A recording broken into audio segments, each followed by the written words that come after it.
I was chasing enlightenment for nearly 3 decades, starting in my early 20s, starting with basic spiritual disciplines, Zen Buddhism, Vipassana, then moving on to a long period of psychoanalysis. And then in more recent years, there came a big shift in my life when I moved to Peru and trained in plant medicine. But it wasn't until about 3 months ago when suddenly came a shift. So much of my life I was trying to sort things out, to work out how to be a better person, to fast more, meditate more, be a good person, to prove something. But who was I trying to prove it to? I was simply trying to prove it to a voice in my own head, which was my own idea of myself. And I was on a walk, another one of those days, a fairly relentless quest to find out how I could make things right, even though there was nothing wrong, really.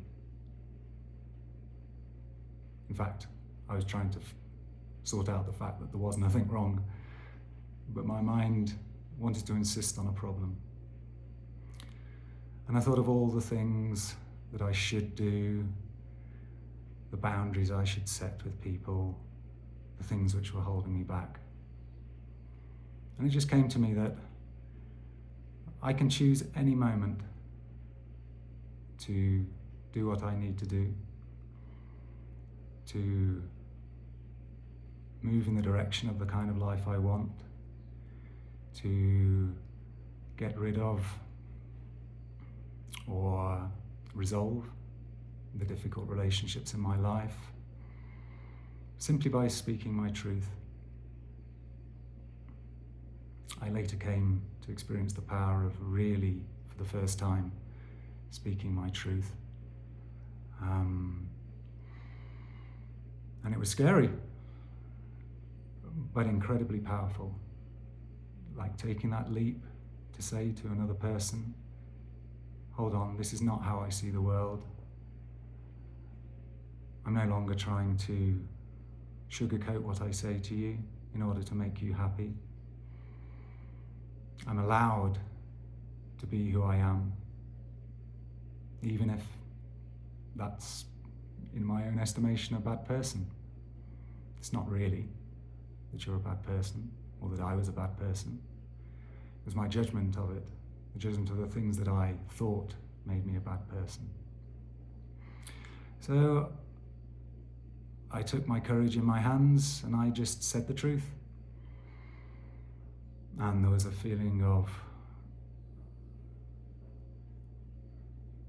fear that came up, but also what was stronger than that was just, this is the right thing to do. It's now or never. It's always now or never, by the way. It doesn't mean that if I hadn't spoken the truth on that occasion, it would be the end of my life. Of course not. But every single moment you have the capacity and the choice to speak your truth. And it's okay to get it wrong. But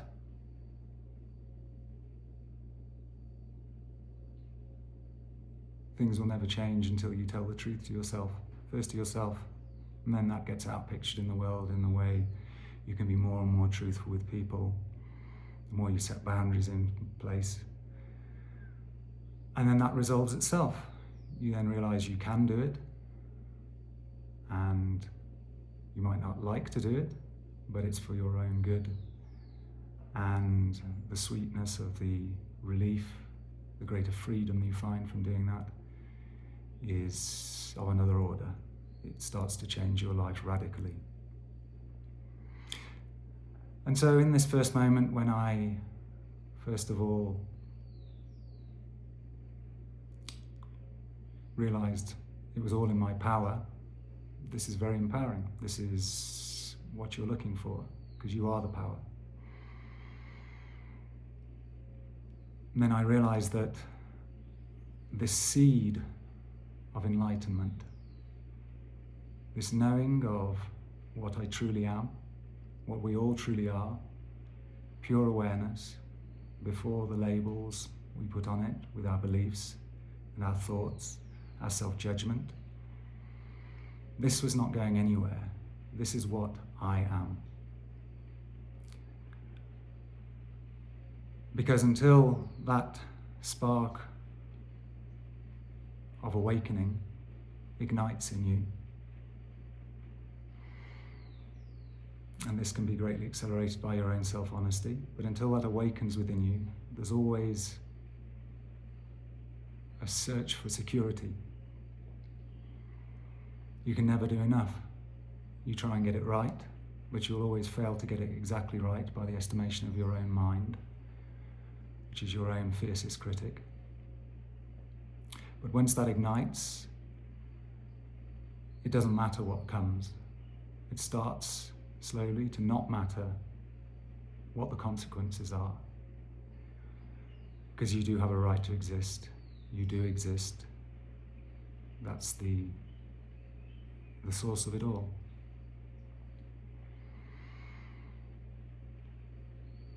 And then I could let go a little bit of this constant searching to try and get it right, to try and be good, to keep other people happy. I could allow myself to risk being wrong, risk the disapproval of others, even in my case, the fear of retribution, attack, that I wasn't safe. Because now, even just 1%, I knew that I was safe. And once this wakes up, there is no limit to where you can go, where you can take it.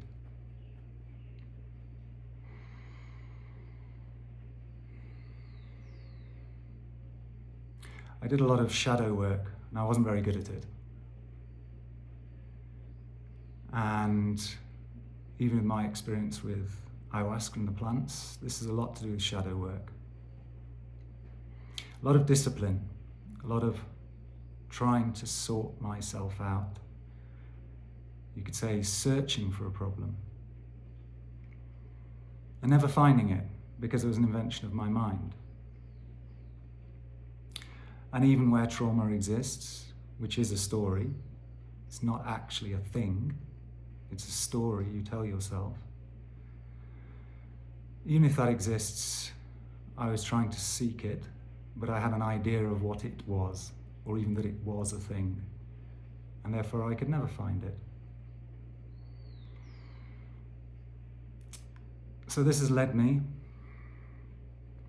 to realize that I am the source of it all. And really where this changes is first of all this recognition that you're already whole and complete. Even if it doesn't feel very strong, it is all powerful.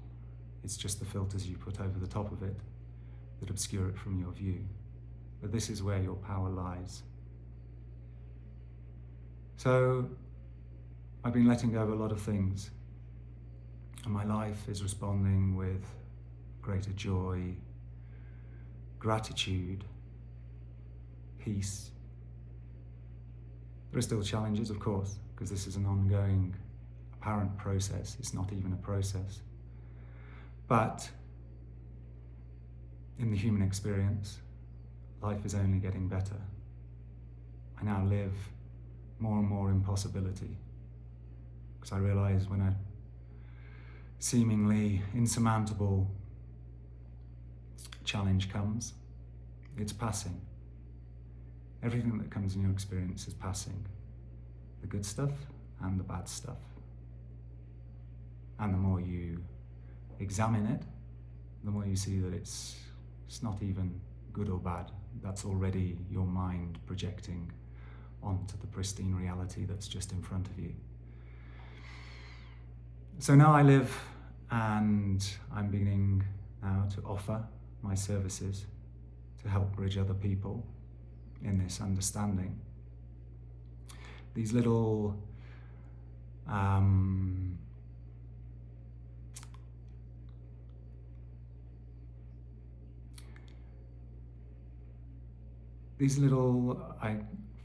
struggling to find the word, not corrections, but at a certain point your understanding just shifts, and it doesn't have to be some big awakening. That can be the case for some people.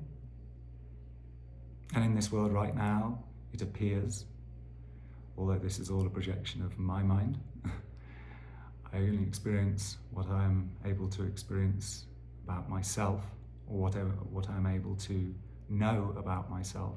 I see that outpictured in the world. But it would seem that more and more apparent individuals are waking up, and that this seed of enlightenment is growing in the world. For many years, as I think a lot of spiritual seekers find, they're searching for this huge awakening, this moment when everything shifts. And that is the case for some people. Eckhart Tolle, Byron Katie, other people I know personally who are not famous. It comes like a bolt of lightning. In my case, but I was searching for this, and in my case, this isn't the way it has been so far. It has been just these incredibly subtle shifts in my perception, where I was able to let go of how I thought it should be and just let the mind go, get past myself, and allow something greater to come in, some greater knowing. I also got blocked by a lot of spiritual sayings, thinking that I understood them.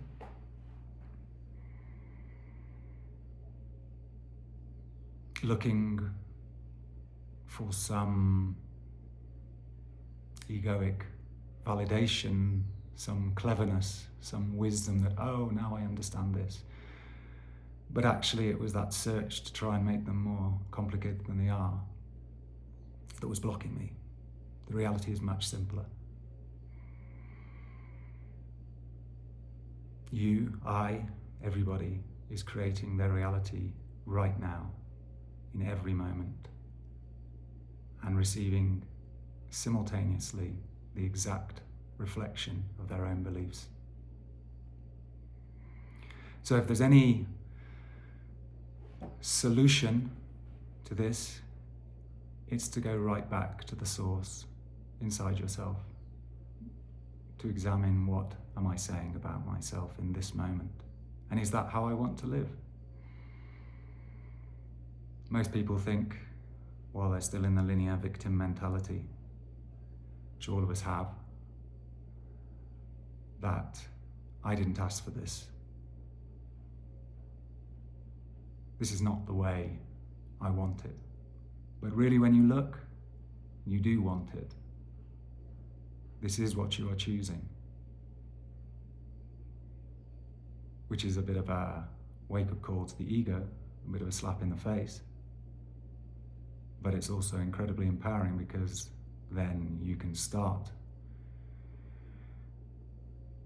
to focus your awareness more and more inside, to become more conscious. You don't have to change these beliefs, you just see them. And since they are no more real than any other belief, you can choose to let them go, or just let them dissolve of their own accord.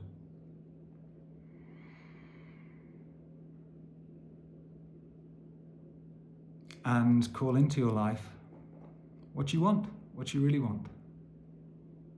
There is only now. There is no escape from death. There's no escape from the apparent physical death of the body.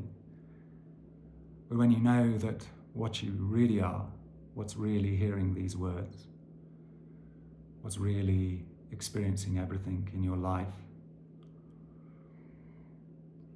without labels, just naked awareness, this is what you are, and this does not die. It's the ego and the body that dissolves. So, what I'm now offering in my service is to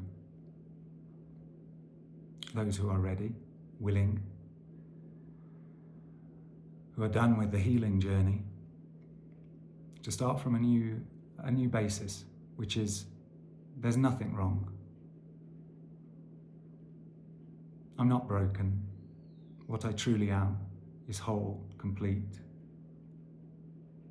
right here, right now, only ever right here and right now.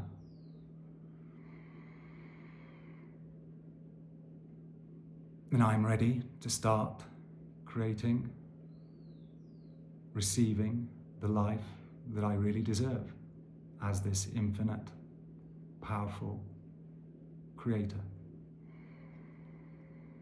I take responsibility. I choose. I stop blaming others. I stop blaming myself. I stop blaming life. I recognize it's all me. It's always only been me. Making up this drama, making up this play. And it's all passing. And now, with lightness, with humor, with self-love,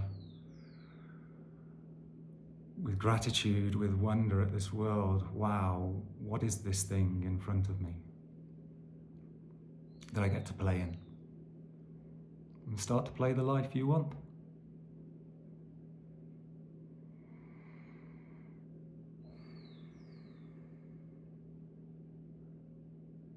And the healing will come.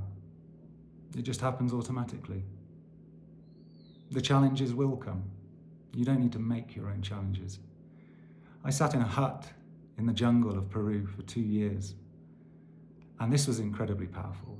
This was beautiful. It's part of my path. And before that, I spent 20 years in psychoanalysis, meditation, trying my best, yoga. All perfectly fine. What I needed. My unfolding. But almost trying to create the problems in order to solve them. This is what the ego needs. If there's not a problem, the ego has to die. And this can be felt as challenges, of course. But it's truth. There is no problem, there's just life. And when challenges come, they're there to upgrade you. For you to let them go, accept them, accept yourself. And if we want to use the terminology of the day, ascend to higher frequencies. But it's not so much that you're raising your frequency, it's that you're allowing, receiving the purity and the frequency that you are to pervade more and more your life. So I'm no longer on a healing journey. To those who are on a healing journey and have become attached to a healing journey, this may seem like the ultimate betrayal, spiritual bypass. And all I can say is, yes, it can be spiritual bypass until you know. When you know,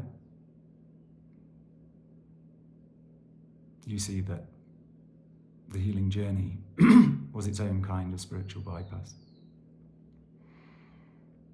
And also, without judgment, that spiritual bypass is part of the journey. We're all learning. We're all learning to be exactly where we are right now.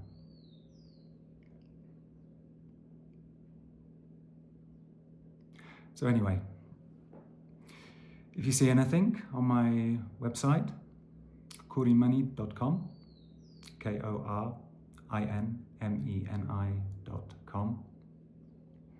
If any of this resonates with you, and you'd like to reach out for a conversation, maybe I can help orientate you